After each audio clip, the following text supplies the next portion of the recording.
ఎర్ర సముద్రంలో వాణిజ్య నౌకల మీద హౌతీల దాడులు, ఈ దాడుల కారణంగా 5 సంస్థలు ఇంతకుముందే తమ కార్యకలాపాలు ఆపేసినాయి. మరొకటి ఇప్పుడు 2 రోజుల పాటు మీరందరూ ఇటు రాబాకండి అని చెప్పి టోటల్ ప్రపంచ వాణిజ్య కార్యకలాపాలను స్తంభింపచేస్తూ బ్రిటన్, అమెరికా కలిసి యెమెన్ మీద దాడులు చేసినాయి. ఈ సందర్భంలో యెమెన్ నుంచి హౌతీ తీవ్రవాదులు ఇంకా అమెరికాకు సంబంధించినటువంటి యుద్ధ నౌకల మీద వీటికి దాడికి పాల్పడుతున్నారు. దీంతో 2 రోజులు అనుకున్నటువంటిది ఇంకా కార్యకలాపాలు స్తంభించినాయి. అంటే ట్రాన్స్పోర్టేషన్ రూట్ ఇంకా స్టార్ట్ కాల.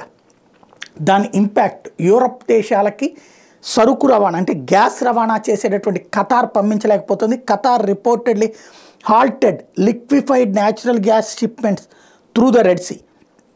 The Arab nation paused its LNG tankers going through the Bab el Mandeb Strait.